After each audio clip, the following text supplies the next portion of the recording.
I designed the Ethelberg Hall to change how people experience music. Every angle, every curve was calculated to create perfect sound. For 7 years, I poured my soul into this project while mentoring Leo Vance, a man I trusted completely. The day of the structural test, my world collapsed. Leo had engineered a failure, planted fake evidence of my negligence, and stood before cameras declaring how he'd tried to warn me about cutting corners. Within weeks, he presented my exact designs as his solutions and was celebrated as a genius. The final blow? My wife Emma had been sleeping with him for months. She left with him the day I lost my license. They mocked my concert hall designs, thinking I was finished. Now, 5 years later, Leo has hired me as an acoustic expert. He has no idea who I am, or that every sound in his stolen hall will soon become his personal nightmare. I remember the day I first stood in the empty concrete shell of what would become Ethelberg Hall. The acoustics were already taking shape in my mind, a perfect mathematical marriage of science and art that would transform how people experienced orchestral music. For 20 years, I had refined theories about resonance that conventional architects dismissed. Now, with the backing of the Ethelberg Foundation, I finally had the canvas to prove them right. My name is Daniel Ashworth, and acoustic architecture has been my obsession since graduate school. Not just how sound travels through space, but how it affects human perception, emotion, and experience. The Ethelberg project represented everything I had worked toward, a hall designed not just to transmit sound perfectly, but to create a transcendent connection between performer and audience. Every angle, every material choice, every surface contour was precisely calculated. I spotted Leo Vance 3 months into the project. He approached me after a presentation to the foundation board, asking questions that revealed an uncommon understanding of my theoretical approach. Where most young architects focused only on the structural or aesthetic elements, Leo grasped the mathematical underpinnings of my acoustic design. He was 32, confident but not arrogant, with the kind of charismatic intensity that made people naturally defer to him. "Your resonance mapping is revolutionary," he said, leaning over my blueprints with genuine reverence. "The way you've calculated the reflective patterns to create temporal cohesion throughout the hall, I have never seen anything like it." 2 weeks later, I hired him as my assistant. Emma thought I had found a kindred spirit. "He reminds me of you 20 years ago," she said, squeezing my shoulder affectionately. "All that brilliance but without the social awkwardness." She laughed, but I knew she meant it kindly. After 18 years of marriage, she had grown accustomed to my single-minded focus, my preference for concepts over small talk. Leo integrated himself seamlessly into our lives. He stayed late discussing theoretical refinements, joined us for dinner when Emma insisted I needed a break, and gradually became something between a protege and a son. I shared everything with him. My unpublished theories, my experimental models, the subtle calculations that made Ethelberg different from any concert hall ever built. Looking back, I should have recognized the warning signs, the small inconsistencies in his work that I attributed to creative thinking rather than deliberate probing, the questions about structural tolerances that seemed driven by thoroughness, but were actually mapping vulnerabilities. The way he cultivated relationships with board members, contractors, and Emma, while I remained absorbed in the mathematical perfection of my design. 8 months before completion, I noticed Leo had modified some of my specifications for the eastern wall support structures. The changes were subtle, variations that would have been reasonable in conventional architecture but compromised the precise acoustic properties I had calculated. These modifications changed the resonant frequency of the entire eastern section, I explained, showing him the mathematical model. "It might look structurally equivalent, but the acoustic integrity is compromised." Leo appeared genuinely contrite. "I was trying to simplify the construction process for the contractors. I should have consulted you first. I corrected the specifications and thought nothing more of it."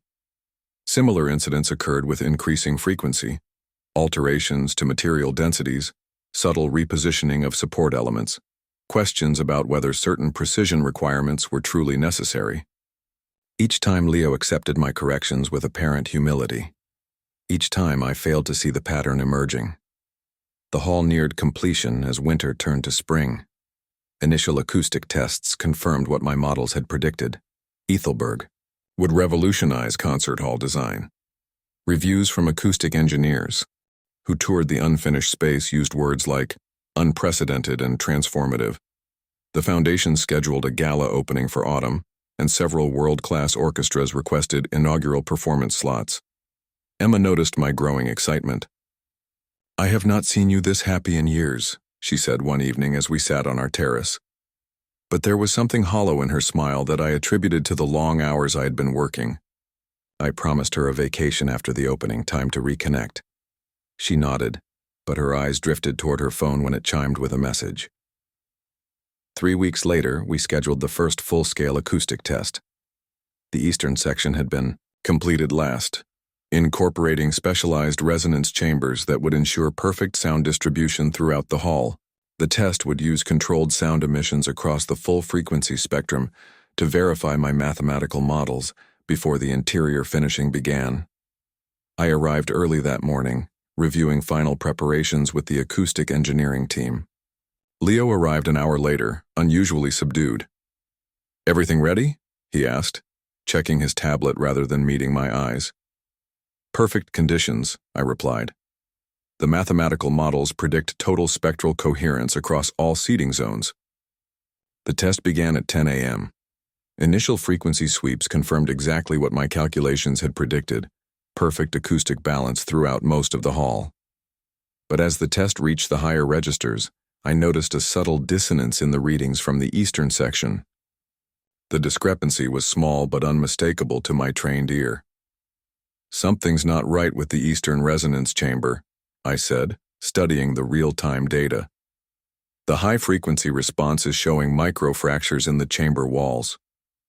Before I could investigate further, a low rumble began. Instruments recorded harmonic vibrations building in the eastern wall, vibrations that should have been impossible, given my design parameters. The acoustic engineers looked at me in confusion as the rumbling intensified. The collapse happened with mathematical precision. Concrete supports in the eastern section failed simultaneously, bringing down a 20-meter section of wall and ceiling. The destruction was contained but catastrophic, precisely targeting the innovative resonance chambers that distinguished my design. As dust filled the air and alarms blared, I turned to find Leo already on his phone. His expression grave, but his eyes oddly calm. Within hours, evidence began to emerge. Modified specifications with my digital signature, emails where I supposedly dismissed structural concerns, testimony from contractors claiming I had ordered them to prioritize acoustic elements over structural integrity. The evidence was comprehensive, consistent, and entirely fabricated, yet it fit a narrative that was already taking shape. Daniel Ashworth, the acoustic theorist, had sacrificed safety for his revolutionary sound design. By the time I understood the depth of Leo's betrayal, it was too late. The Ethelberg board distanced themselves immediately, concerned about liability. My professional reputation collapsed as thoroughly as the eastern wall. 1 week after the collapse, Leo presented his solution to the Ethelberg Foundation, a modified design that would preserve Ashworth's acoustic vision while ensuring structural integrity. The board approved it unanimously. My theories, my calculations, my life's work, now attributed to the man who had systematically destroyed me. That evening I confronted Emma with what I had discovered about Leo's systematic sabotage. Instead of shock, I saw resignation in her eyes. "Leo said you might blame him," she said quietly. "He warned me you would not accept responsibility." "You believe him over me?" I asked, incredulous. "I have been lonely for years, Daniel. While you pursued perfect sound, I was living with your absence. Leo saw me. He listened." Her admission of their months-long affair completed my understanding of the betrayal's scope. It was not merely professional theft, but a calculated dismantling of my entire life. As Emma packed her things, I realized that fighting Leo through conventional means would be futile. He had orchestrated every aspect of my downfall with perfect precision. That night, alone in the home that no longer felt like mine, I made my decision. I would not contest the accusations publicly or fight to clear my name. Instead, I would disappear, transform, and return when Leo least expected it, armed with the one thing he could never fully steal: my comprehensive understanding of how sound shapes human experience. I sold my house within a week, liquidated investments, and transferred assets to accounts Leo could never trace. 7 years of obsessive work on Ethelberg had given me tunnel vision. Now that same focus would fuel my transformation. 2 days. Before the licensing board was scheduled to revoke my credentials, I disappeared completely. The media narrative had solidified with remarkable speed. Architecture journals that had once praised my innovative theories now published analyses of where my acoustic obsession had compromised safety. Leo gave interviews, expressing his profound disappointment in his mentor, his voice carefully modulated to convey reluctant betrayal rather than triumph. I tried to warn him, Leo told the Architectural Review, but Daniel was so convinced of his mathematical models that he dismissed structural concerns as secondary. I stayed because I believed in his acoustic vision, hoping to find a way to make it structurally sound. From a small apartment across the city, I watched the interview on my laptop, studying Leo's performance. His expression projected perfect sincerity, his body language conveying the exact right balance of regret and resolution. Emma stood beside him, her hand on his arm in a gesture of support that felt like a physical blow, even through the screen. The board meeting that officially transferred control of the Ethelberg project to Leo was broadcast live due to public interest. He presented his solution with appropriate humility, a modified version of my exact designs with cosmetic alterations that any trained eye would recognize as superficial. Only someone who understood the mathematical complexity of my acoustic calculations would realize he was presenting my work nearly verbatim. While preserving the innovative acoustic approach, Leo explained to the nodding board members, I've reinforced the structural elements to ensure absolute safety without compromising sound quality. The board chair thanked him for salvaging this important cultural project. Not one person questioned whether the modifications were actually Leo's work. Not one person wondered how the supposed structural flaws had escaped multiple independent reviews during the design phase. The narrative of my negligence had become accepted truth. I received the formal notification of my license revocation by certified mail. The document cited gross negligence and willful disregard for public safety, based entirely on Leo's fabricated evidence. My hands shook as I read the accusations, each one meticulously crafted to destroy not just my career, but my reputation for mathematical precision and theoretical rigor. That night I made my last attempt at conventional resistance. I called James Whitaker, the acoustic engineer who had verified my original calculations during the design phase. James, you reviewed every aspect of those specifications. You know there were no structural compromises. His voice was strained. Daniel, I am sorry about what happened, but my firm cannot afford to be associated with this situation. The evidence seems quite clear. Evidence that contradicts your own verification, I pressed. The specifications Leo is claiming I altered were the same ones you certified as both acoustically and structurally sound. There was a long pause. Leo showed me the modified specs with your digital signature. They match what was implemented in the eastern section. Those signatures were forged. Another pause. Daniel, please consider seeking professional help. This denial is not healthy. The call ended with James promising to keep an eye out for any inconsistencies, a hollow reassurance that translated to permanent professional exile. Every similar conversation ended the same way. Leo's preparation had been exhaustive, the evidential trail impeccable. Fighting publicly would only further cement the narrative of my mental instability. 2 months after the collapse, the architectural community had moved on. Construction resumed at Ethelberg Hall under Leo's direction. Architectural Digest published a glowing profile titled, Phoenix from the Ashes, Leo Vance Salvages the Concert. Hall of Tomorrow. The article praised his brilliant synthesis of acoustic theory and structural innovation, presenting him as the true visionary who had refined my promising but flawed concepts. I read every word of every article, studying how thoroughly Leo had assumed my intellectual identity. He spoke about resonance theory using my exact terminology, presented my mathematical models as his refinements, and claimed innovations that had taken me decades to develop. The most galling aspect was not the theft, but how comfortably he wore my ideas, as if he truly believed they had originated with him. Emma called me once during this period. I had moved to a different apartment and changed my phone number, but she had found me through a mutual friend. "Daniel, I need to explain," she began. "There is nothing to explain," I replied, keeping my voice neutral. "You made your choice." "It was not about Leo specifically," she said. "It was about feeling valued, being seen. While you were lost in your acoustic equations, I was desperate for connection." I considered her words carefully before responding. "Emma, did you ever question the evidence against me? Did you ever wonder how designs that passed multiple independent reviews suddenly contained critical flaws that only Leo identified?" Her silence was answer enough. "That is all I needed to know," I said, and ended the call. 6 months after the collapse, Leo and Emma attended the Architectural Innovation Awards as a couple. Leo received the Visionary Design Award for his work on Ethelberg Hall, which was now scheduled to open the following year. In his acceptance speech, he made a single reference to me.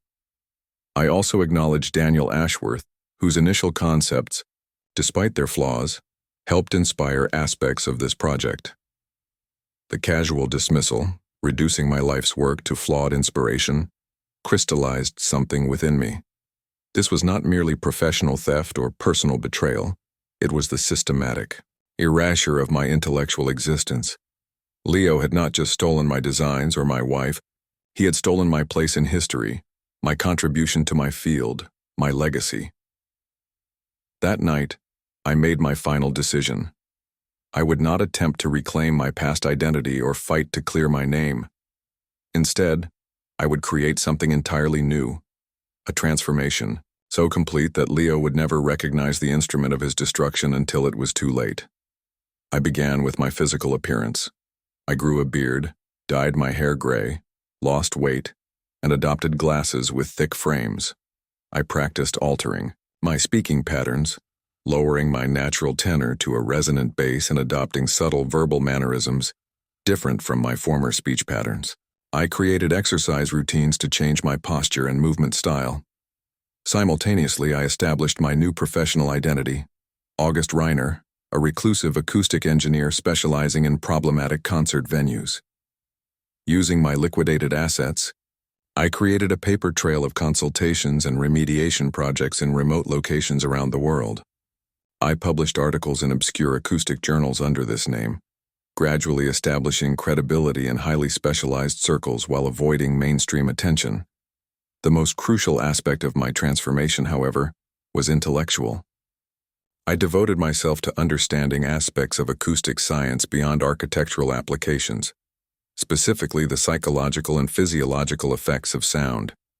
I studied infrasound that induces anxiety, frequencies that trigger emotional responses, resonant patterns that affect cognitive function. I researched military applications of sonic weaponry, therapeutic uses of targeted frequencies, and the neurological basis of auditory perception. My apartment became a laboratory where I tested theories about how precise sound combinations could influence specific brain states. I developed prototype devices capable of emitting carefully calibrated frequency patterns undetectable to conscious perception, but powerfully effective on subconscious processing. I learned to precisely target these emissions to affect specific individuals in shared spaces based on their position and exposure duration. Throughout this period, I monitored Leo's ascent. Ethelberg Hall opened to international acclaim, with critics praising its revolutionary acoustic properties, in terms that could have been lifted directly from my original design proposals. Leo became a coveted speaker at architectural conferences, explaining my theories about resonance and perception as if they were his own innovations. He and Emma purchased a penthouse overlooking the city center, their relationship a frequent subject in lifestyle magazines. As I watched Leo build his fame on my work, I felt no conventional anger. My emotions had transformed into something colder and more focused. A clinical determination to create perfect justice through perfect sound. Leo had used my own designs to destroy me. I would use my deepest understanding of sound to dismantle him from within, turning his stolen triumph into the instrument of his undoing. By the end of the 4th year of my disappearance, August Reiner had developed a reputation in specialized acoustic circles as a brilliant but eccentric problem solver for unique sonic anomalies. I was careful to accept only remote consultations, providing analysis and solutions without physical appearances. I selected projects that would establish the exact expertise needed for my eventual return to Ethelberg Hall. In the 5th year, as I completed my transformation, I began the first phase of my plan. Using remote access protocols built into the hall's sound management systems, access points I had designed but Leo had never discovered, I introduced subtle acoustic anomalies throughout the building. These were imperceptible to audiences but increasingly problematic for recordings and broadcasts, creating pressure as the hall's 5th anniversary approached. The time had come for August Reiner to emerge from seclusion and offer his services to the man who would not recognize the architect of his destruction. I monitored the news reports with quiet satisfaction. Acoustic anomalies plague acclaimed concert hall, read the headline in the arts section of the Metropolitan Daily. 3 months before the 5th anniversary, celebration of Ethelberg Hall, my remotely triggered sonic disruptions had grown from subtle recording issues to noticeable anomalies that confused sound engineers and disrupted performances.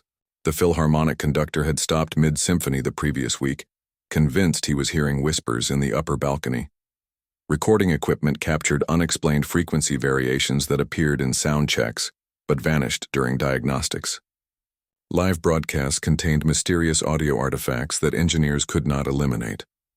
The problems were precise, elusive, and increasingly concerning as the anniversary gala approached. Leo made a public statement assuring patrons that experts were addressing the minor acoustic irregularities affecting the hall. His confident smile never wavered, but I detected a tightness around his eyes that betrayed growing concern. The Ethelberg Hall was his crowning achievement, the foundation of his reputation. Any suggestion of fundamental flaws threatened everything he had built on my stolen work. I watched his press conference from my apartment, surrounded by the technology I had perfected during my 5-year transformation. The devices around me represented acoustic science far beyond what I had incorporated into the hall's original design, the fruit of years spent exploring how sound shapes perception and consciousness. From a distance, I could trigger subtle frequency patterns throughout the building, but to implement the next phase of my plan, I needed direct access.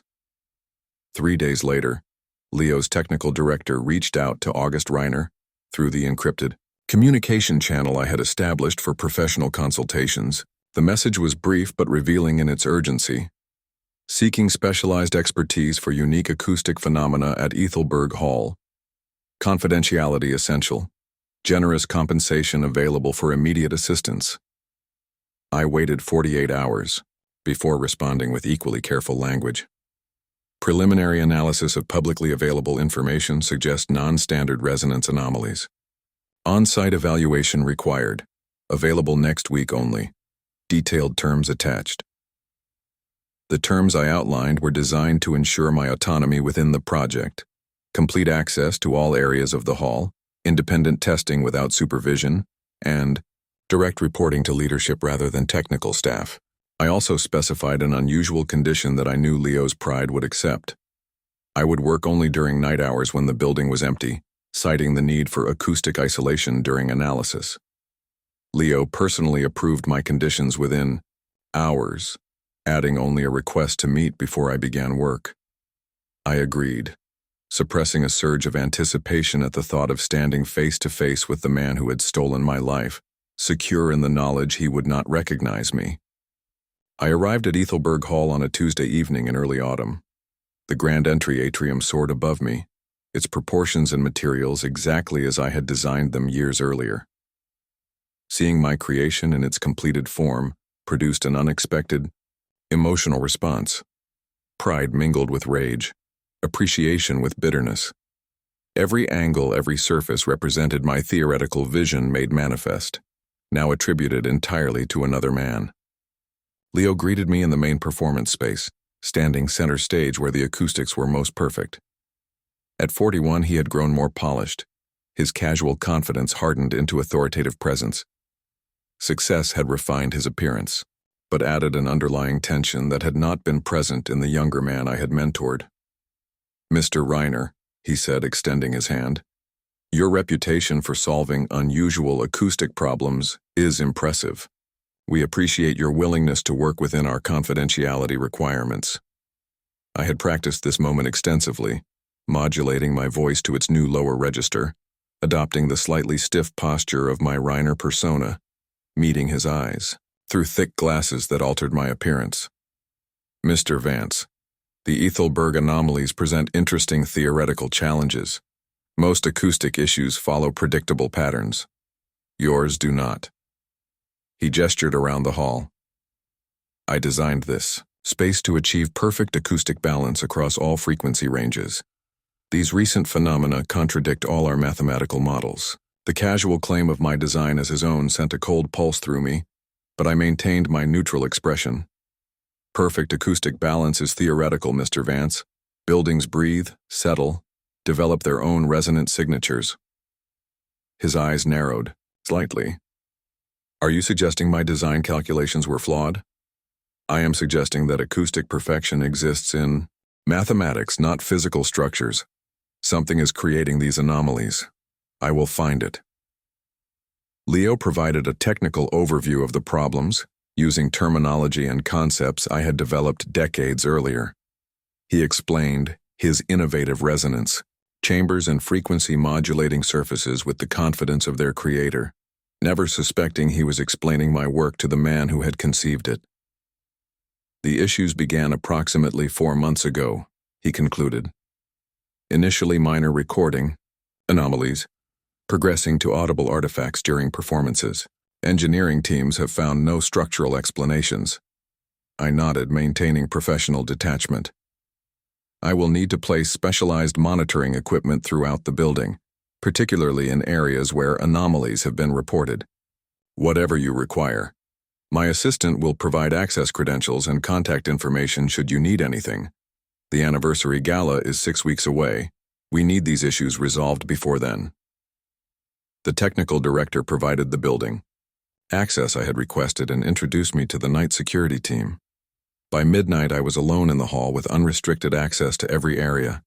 I spent the first night reacquainting myself with my creation, running my hands along surfaces I had specified, standing in spaces I had calculated to the millimeter, listening to the subtle acoustic signature of the building at rest. Over the next 3 nights, I meticulously placed my specialized devices throughout the hall.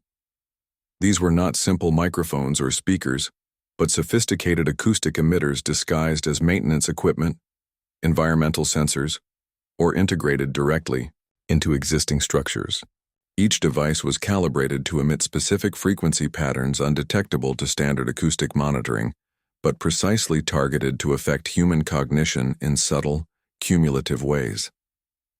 I concentrated the installations in 3 primary areas: Leo's private office, where he spent most days, the specific seats he preferred during performances, and the routes he typically walked through the building. Using the security logs, I mapped his movements and customized the frequency emissions to create maximum exposure based on his habitual patterns. On the 5th night, I activated the first phase of my system. The frequencies I selected operated primarily in the infrasound range, below 20 Hz, imperceptible to conscious hearing but processed by the brain in ways that typically induce mild anxiety, unease, and a sense of being watched. For most people entering these spaces, the effect would be negligible, particularly with brief exposure. For Leo, who spent hours daily in the targeted areas, the effects would accumulate gradually. I filed my first preliminary report to Leo on day 6. Initial analysis indicates possible micro-resonance in secondary support structures. Continuing specialized testing, no structural concerns identified. The vague technical language was intentionally reassuring while committing to nothing. As I established my professional credibility, I carefully observed Leo during our brief morning meetings. By the end of the second week, subtle changes were evident. Slight shadows under his eyes, a barely perceptible tension in his movements, occasional moments where he seemed to lose his train of thought. "Are you experiencing any unusual sensations in the building, Mr. Vance?" I asked during our third weekly meeting. Sometimes individuals with heightened acoustic sensitivity can detect phenomena others cannot. He hesitated before answering. "There is something off in my office. A pressure. Engineering found nothing. The human auditory system perceives beyond conscious hearing," I replied. "Your connection to this building may make you more attuned to its subtle changes." The suggestion that his connection to the hall might be causing his discomfort planted the first seed of my calculated psychological approach. By acknowledging his special relationship to the building, while suggesting this same connection might be making him vulnerable, I created a contradiction that would quietly unsettle him further. As the third week began, I adjusted the acoustic emissions to increase intensity in Leo's office while introducing new patterns in the corridors he used most frequently. These emissions were calibrated to create the perception of movement at the periphery of vision and occasional whispers just below the threshold of intelligibility. During our fourth meeting, Leo's deterioration was more pronounced. His legendary focus wavered during our conversation. He repeatedly glanced toward empty corners of the room. "Something wrong, Mr. Vance?" I asked. "Just tired. These issues with the hall are affecting everyone's sleep." He straightened his posture with visible effort. "Your progress report mentioned solutions?" "I am mapping the hall's current resonant profile. Once complete, I can address the frequency disruptions. The building is speaking to us, Mr. Vance. We must listen carefully to understand what it is saying." He frowned at my choice of words. "Buildings don't speak, Reiner." I allowed myself a small smile. "Not in language, in resonance. Every space has acoustic memory, patterns established through repeated sound events. Ethelberg remembers its origins, its true nature." For an instant, something like unease flickered across his face. Then his professional mask returned. "Just fix the measurable issues, Mr. Reiner. Save the poetry for your academic papers." As he left the meeting, I noticed his hand brush the wall briefly, an unconscious gesture that betrayed a growing awareness of the building as something other than the triumph he had claimed. Phase 1 was proceeding exactly as I had calculated. The hall that had made Leo famous was beginning to turn against him, one imperceptible frequency at a time. I initiated Phase 2 during week 5. Having established my credibility with the technical staff and secured Leo's trust in my methodical approach. The anniversary celebration was now just 4 weeks away, creating escalating pressure to resolve the acoustic anomalies. The press had begun to note the problems, with several articles questioning whether the revolutionary design had fundamental flaws that were only now becoming apparent. My new frequency configurations targeted more sophisticated neurological responses, while maintaining the general anxiety-inducing infrasound throughout Leo's primary spaces. I added patterns calibrated to create auditory pareidolia, the brain's tendency to perceive meaningful sounds in random noise. For someone already experiencing stress and sleep disruption, these frequencies would manifest as whispers just at the edge of perception, footsteps when no one was present, or music fragments that disappeared when consciously attended to. Leo canceled our scheduled meeting that week, his assistant citing urgent business. The real reason became clear when I accessed the hall's security logs and discovered he had brought in a medical specialist. The physician had performed examinations in Leo's office, likely responding to symptoms Leo was reluctant to discuss publicly. The timing confirmed my calculations about exposure effects and neurological response. When we finally met 3 days later, the changes in Leo were striking. The confident architectural visionary had developed a haunted quality. His eyes constantly scanned the room as we spoke, his attention fractured. "The anniversary preparations are proceeding," he said, his voice lacking its usual resonance. The governor will attend, along with the cultural minister. Press coverage is confirmed internationally. And the acoustic issues? I asked. He rubbed his temples. Engineering reports suggest improvement in the recording anomalies, but performers are still reporting unusual audio phenomena during rehearsals. My analysis indicates progress. The hall's resonant profile is stabilizing, though certain frequency ranges remain problematic. Leo leaned forward suddenly. Do you ever hear things in this building that should not be there, Reiner? I maintained perfect composure. Acoustic spaces often create unusual auditory experiences. What specifically are you hearing? His professional veneer cracked slightly. Voices. Not distinct words, but whispers. Particularly in my office and the Eastern Corridor. Engineering finds nothing when they investigate. Perhaps it is memory, I suggested. Buildings absorb the sounds made within them. Theoretically, certain materials could release these acoustic impressions under specific conditions. Like ghosts? He asked with forced skepticism. Like acoustic memory. The mathematics are quite fascinating. I pulled out research papers I had prepared under my Reiner identity, dense with equations describing theoretical models of sound retention in architectural materials. The theories were scientifically plausible, but deliberately constructed to suggest that Leo's experiences might have rational explanations while simultaneously reinforcing his growing anxiety. He studied the equations, his architectural training allowing him to grasp the concepts but not to fully evaluate their validity. You believe the building is somehow replaying sounds from its past? Under very specific conditions, certain frequency, combinations might trigger resonant patterns that approximate human vocalization. It would explain why recording equipment captures nothing. The phenomenon occurs within human perceptual processing, not as actual sound waves. The explanation was carefully crafted to sound scientific, while suggesting that Leo was not hallucinating, but experiencing something real that others might not perceive. By validating his experiences while maintaining their mysterious nature, I deepened his psychological isolation. The following week, Leo brought in a top neurologist who specialized in auditory processing disorders. The specialist conducted tests in various locations throughout the hall, concentrating on areas where my devices were most active. I monitored their progress remotely, temporarily adjusting emission patterns to prevent detection. The medical report, which I accessed through the hall's secure server, indicated no neurological abnormalities but recommended further testing if symptoms persisted.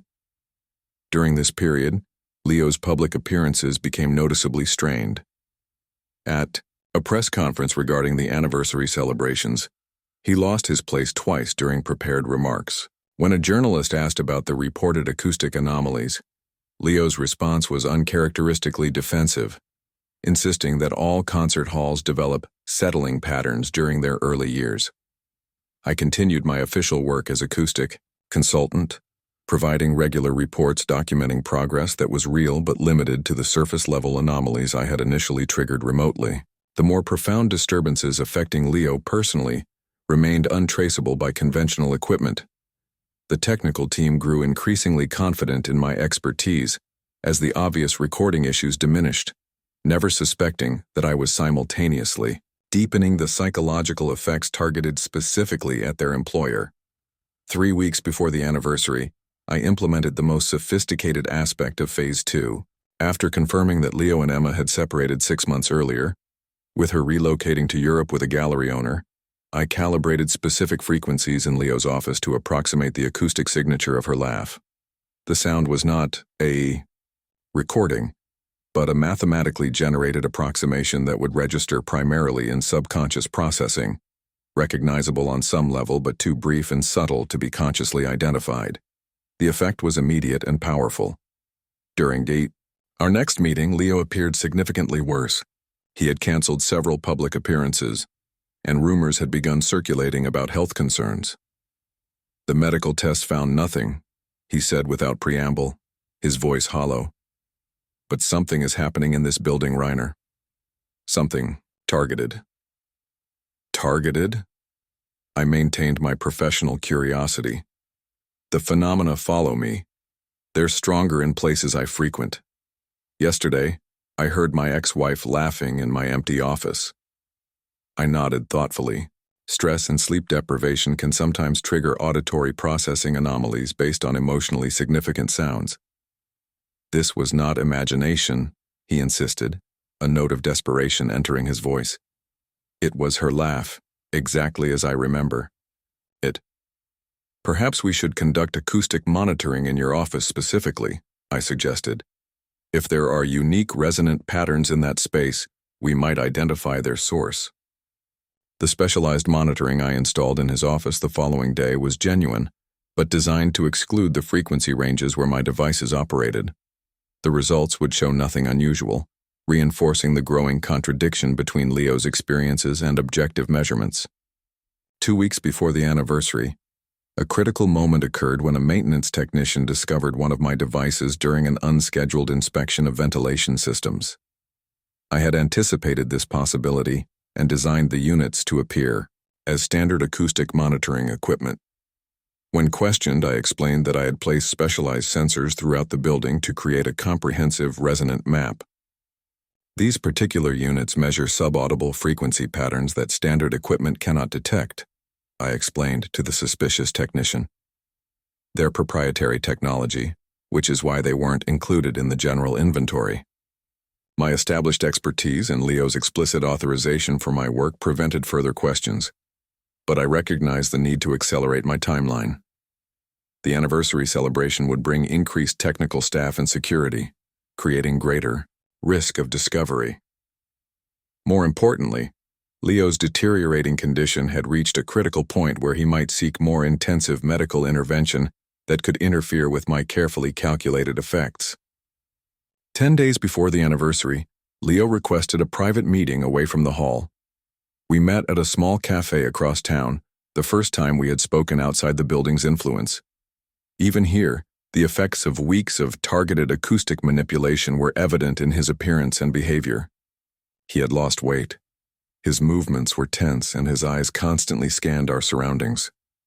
I need to know if you found anything unusual during your analysis, he said quietly. Anything that would not appear in your official reports, such as, I asked. Evidence of intentional acoustic manipulation, devices that should not be there. Someone is doing this to me, Reiner, using the hall against me somehow. I regarded him with calculated concern. Have you considered that your connection to this building might be more complex than you realize? That perhaps your role in its creation has formed a bond that extends beyond the professional? He stared at me, confusion briefly replacing anxiety. What are you suggesting? Buildings have identities, Mr. Vance. Architectural history is filled with structures that seem to respond to those who created them. The Ethelberg Hall is your masterpiece. Perhaps it is responding to you in ways we do not yet understand. His expression shifted, momentary confusion giving way to intensifying suspicion as he studied my face. For the first time, I sensed a flicker of recognition trying to form in his mind, a connection his conscious thoughts could not yet make. I had calculated this possibility precisely, the moment when the culmination of stress, sleep deprivation, and acoustic manipulation would begin to break down the barriers between perception and recognition. Who are you? He asked, his voice barely audible. I smiled slightly. Just an acoustic specialist trying to help you understand what your building is telling you, Mr. Vance. Leo left our meeting visibly unsettled. As he walked away, I knew that phase 2 was complete. The hall had become a source of torment rather than triumph, and Leo's psychological state had deteriorated exactly as I had calculated. The final phase could now begin. The culmination of 5 years of preparation focused on the anniversary celebration that would completely unravel the man who had stolen my life's work. The final week before the anniversary celebration brought increased activity to Ethelberg Hall. Technical crews installed additional lighting and sound equipment for the gala performance. Security teams established protocols for the high-profile guests. Amid this heightened scrutiny, I implemented Phase 3 with methodical precision, focusing on the auditorium where Leo would deliver his anniversary address. Leo had withdrawn from direct oversight of the preparations, delegating responsibilities to his executive team, while he consulted with additional medical specialists. The official explanation for his reduced presence cited exhaustion from overwork, but rumors circulated about more concerning conditions. A prominent conductor had reported seeing Leo engaged in an animated conversation with an empty corridor. An administrative assistant had resigned after finding him staring at walls, apparently listening to sounds no one else could hear. My official role as acoustic consultant provided perfect cover for the extensive preparations required for the final phase. I installed specialized equipment throughout the main auditorium, presenting it as necessary for the acoustic calibration of the year anniversary performance. These devices were my most sophisticated creation, capable of generating precisely targeted frequency patterns that would affect only someone standing at the podium position due to the unique acoustic properties I had built into the original hall design. 8 days before the anniversary, Leo attempted to regain control of the situation. He scheduled a meeting with his entire technical team, including me, and arrived with a specialist in electronic surveillance. Recent events have raised concerns about possible tampering with the hall's acoustic systems, he announced, his voice strained but determined. We will conduct a comprehensive sweep for unauthorized devices or modifications. I maintained perfect composure. A sensible precaution, Mr. Vance. I would be happy to assist the specialist in understanding the acoustic monitoring equipment I have installed as part of my analysis. The specialist, a former military contractor with expertise in detection technology, began a systematic examination of the building. I had anticipated this possibility from the beginning. My devices were designed to be indistinguishable from legitimate acoustic monitoring equipment, their true function hidden within ostensibly standard components. More importantly, they operated primarily through the architectural features of the hall itself, using the resonance chambers and acoustic properties that I had designed years earlier to create their effects. After 3 days of intensive searching, the specialist reported finding nothing beyond standard building systems and my documented monitoring equipment. Leo received this news with visible frustration rather than relief, confirming that his psychological state had deteriorated exactly as I had calculated. The absence of evidence had become further proof in his mind that something beyond normal explanation was occurring. The hall itself is the instrument, I commented during the debriefing. Its fundamental acoustic properties cannot be separated from its structure. Leo stared at me with growing suspicion. What exactly does that mean, Reiner? Simply that the architectural elements creating the hall's renowned acoustic properties might themselves be the source of the anomalies. The mathematical relationships between surfaces, materials, and spaces create resonant patterns that could evolve over time in ways not predicted by traditional models. My explanation contained just enough scientific validity to satisfy the technical team, while reinforcing Leo's growing sense that the building itself had somehow turned against him. The surveillance specialist, finding nothing concrete to investigate further, departed. With recommendations for additional acoustic monitoring, 5 days before the anniversary, I completed the final installations in the auditorium and enacted the last adjustments to the devices throughout the building.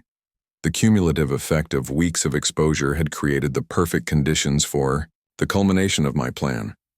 Leo's compromised mental state combined with the precisely calibrated acoustic assault I had designed for the podium position would create the conditions for complete psychological collapse during his anniversary address. 3 days before the event, Leo made a final, desperate attempt to address his deteriorating condition. He brought in a renowned psychiatrist specializing in stress-related perceptual disorders. I monitored their session through the hall security system, temporarily reducing the acoustic emissions to prevent interference with the evaluation. The psychiatrist's assessment was exactly what I had calculated. Leo exhibited symptoms of severe stress, sleep deprivation, and anxiety, but no indicators of fundamental psychiatric disorders.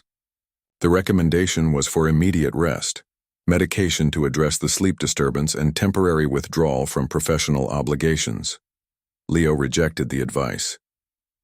The anniversary celebration is too important, he insisted. I can rest afterward.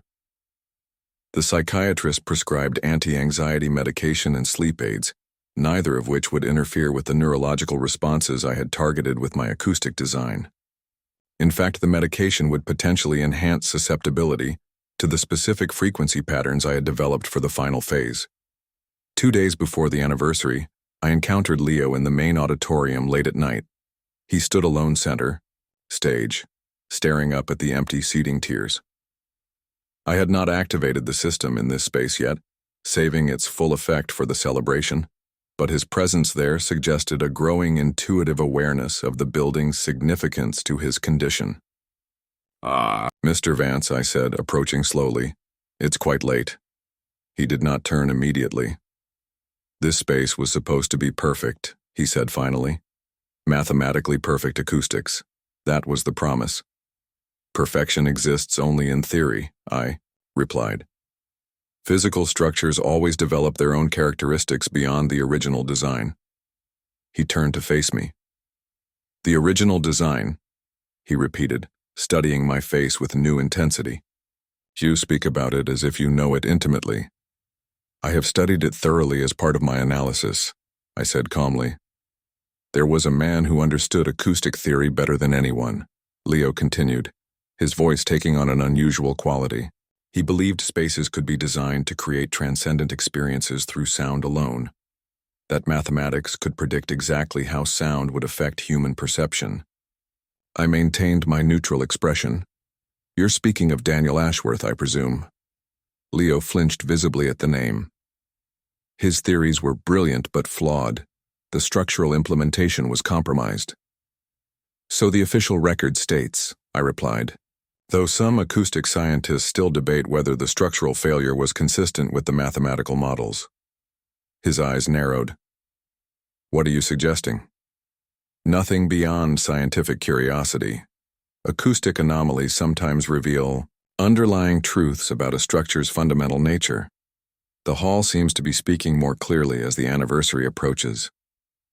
Leo stepped closer, studying my features with growing agitation. Who are you really, August Reiner?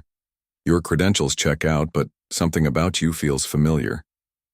For the first time, I allowed a hint of my true self to surface in my expression. Perhaps I remind you of someone from your past, Mr. Vance. Someone whose work you understood better than most.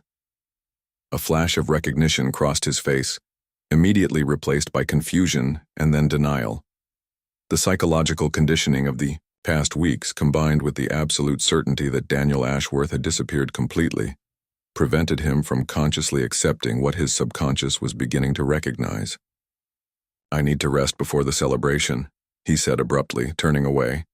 The technical team will assist you with any final acoustic calibrations. I watched him leave, satisfaction flowing through me like a perfect harmonic progression. The culmination of my plan was now inevitable. Leo Vance, architectural celebrity, and thief of my life's work, would face the final movement of my composition during the anniversary celebration. The hall he had claimed as his masterpiece would become the instrument of his unmaking, resonating with the truth he had tried to bury. The day before the anniversary, I conducted final checks on all systems and prepared the auditorium for the gala performance. The frequency patterns embedded throughout the space were calibrated to remain dormant until activated by my remote signal, precisely timed to coincide with Leo's address. As the technical crews completed their preparations, I moved through the building with quiet confidence. The architect of a revenge as mathematically perfect as the hall itself had once been. The Ethelberg Hall stood ready, its stolen beauty intact, but its acoustic soul retuned to my purpose. 5 years of preparation, transformation, and calculated patience would culminate in the perfect resonant frequency of justice.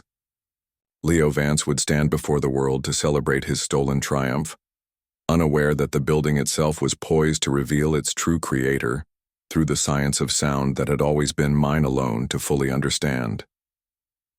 The anniversary celebration began at 7 o'clock on a clear autumn evening.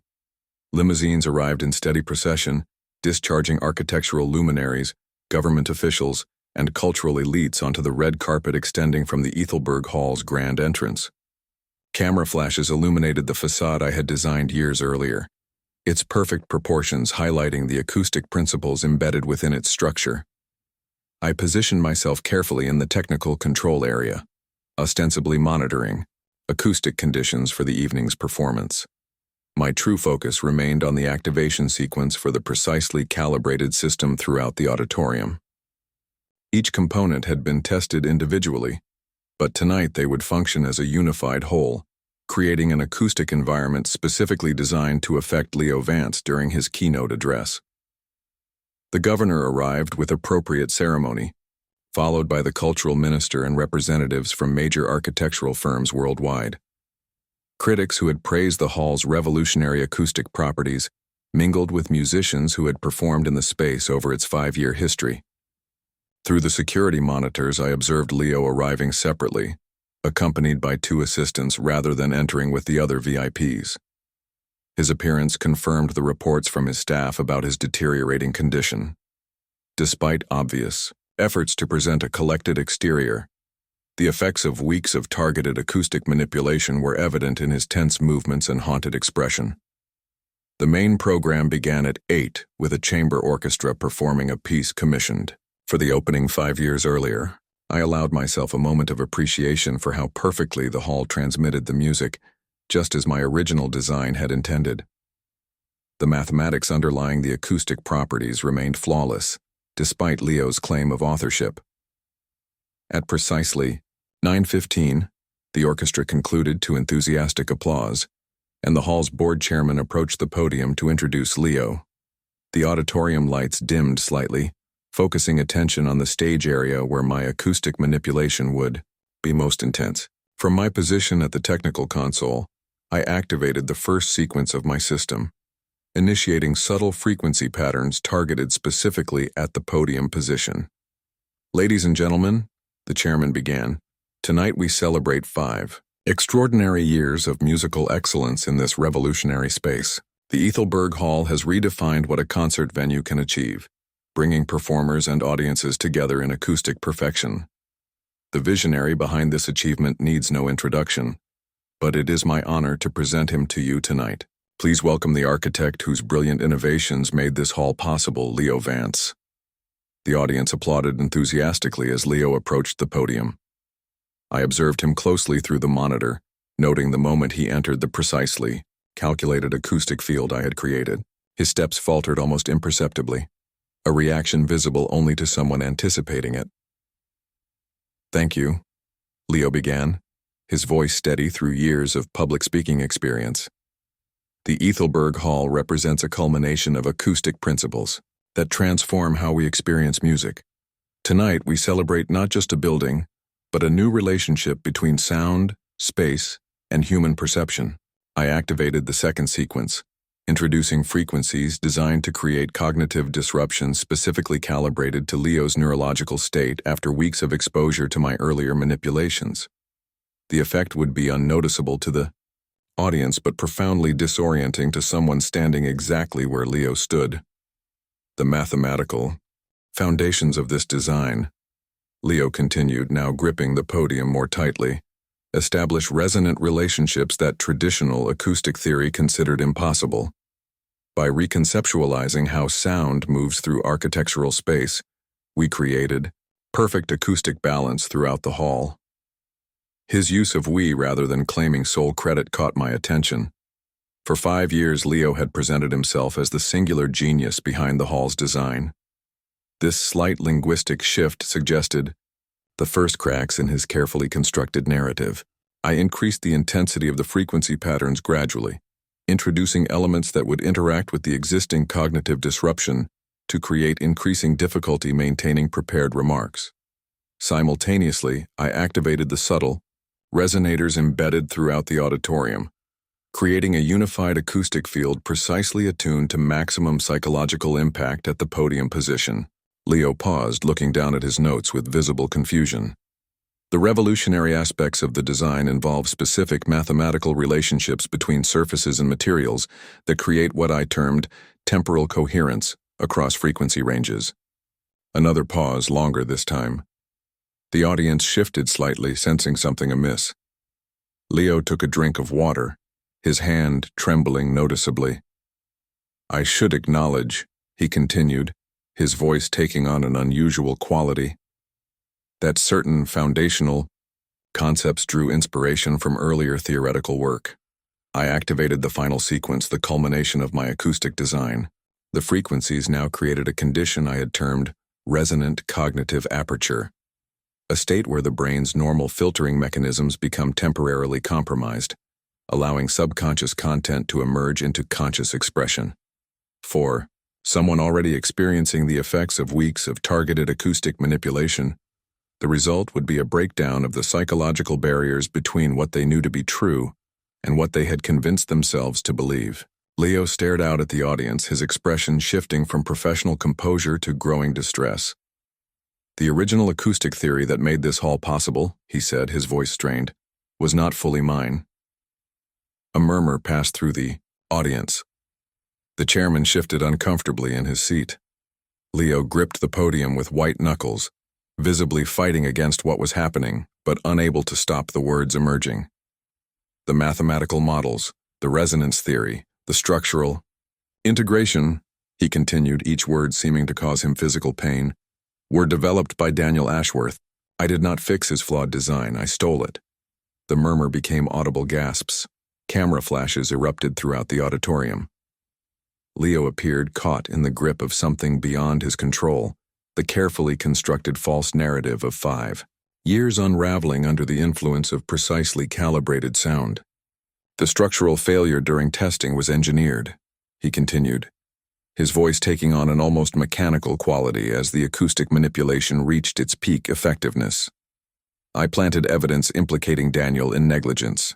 I presented his designs as my solutions. Everything you celebrate about this hall was his creation, not mine. The confession continued with devastating specificity, detailing how Leo had systematically stolen my work, manipulated evidence, and constructed a false narrative that destroyed my career and personal life.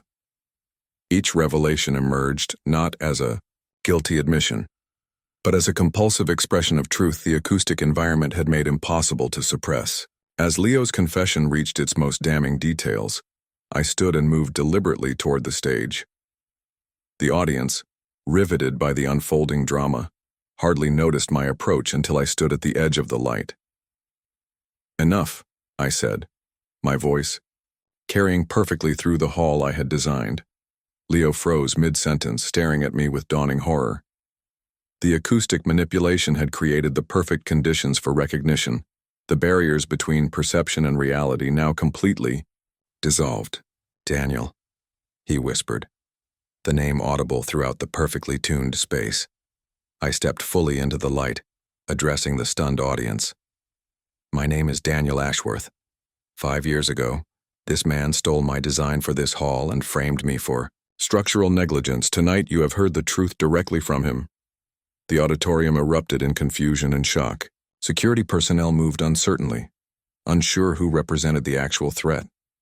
I remained calmly in place, the vindication of 5 years' work washing over me like perfect sound.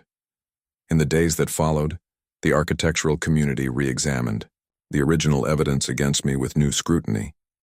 My license was reinstated based on Leo's public confession and supporting documentation I had gathered during my time as August Reiner. Technical analysis of the EI's hall confirmed that my original acoustic theories had been implemented almost exactly as I had designed them, with only superficial modifications by Leo. Legal consequences mounted quickly for the man who had stolen my life's work. Criminal charges for fraud and evidence tampering were filed by the district attorney. The Ethelberg Foundation initiated proceedings to transfer official credit for the hall's design to me. Leo's career and reputation collapsed completely, his name becoming synonymous with one of the greatest frauds in architectural history. 2 weeks after the anniversary celebration, the foundation invited me to oversee the completion of renovations addressing the slight acoustic compromises that had been introduced during Leo's oversight of the final construction. Standing alone in the empty hall after accepting their offer, I experienced a profound sense of restoration. The mathematics of justice had balanced perfectly. Emma attempted to contact me as the story dominated architectural news. Her message expressed regret and claimed she too had been manipulated by Leo's charm and lies. I declined to respond. The path forward involved neither bitterness about the past nor attachments that had withered under betrayal. 6 months later, the renovated Ethelberg Hall reopened with a special performance featuring a commissioned piece titled Resonance and Return. As the music filled the space, perfectly transmitted through the acoustic properties I had designed years earlier, I sat in the center seat of the uppermost balcony, where mathematical calculations predicted the optimal listening experience. The hall performed exactly as I had envisioned it, each note arriving with perfect clarity, each harmonic relationship preserved across the vast space. The resonant patterns that had once been weapons of revenge now served their original purpose, creating the transcendent connection between music and listener that had been my life's work. The mathematics of sound that Leo had never fully understood had become both the instrument of his undoing and the foundation of my restoration. The Ethelberg Hall stood as my legacy now, properly attributed and universally recognized. The betrayal that had nearly destroyed me had instead forced a transformation that deepened my understanding of acoustic science beyond what would have been possible in a conventional career. The perfect justice I had engineered operated according to the same principles as the hall itself, mathematical relationships creating effects more powerful than their individual components. As the final notes of the composition faded into perfect silence, I closed my eyes and listened to the hall's natural resonance, the subtle persistence of sound that follows even after the source has ceased. In that mathematical perfection of fading harmonics, I found the most satisfying conclusion, a space that would carry my true contribution forward through time, the acoustic signature of justice perfectly preserved in structure and sound.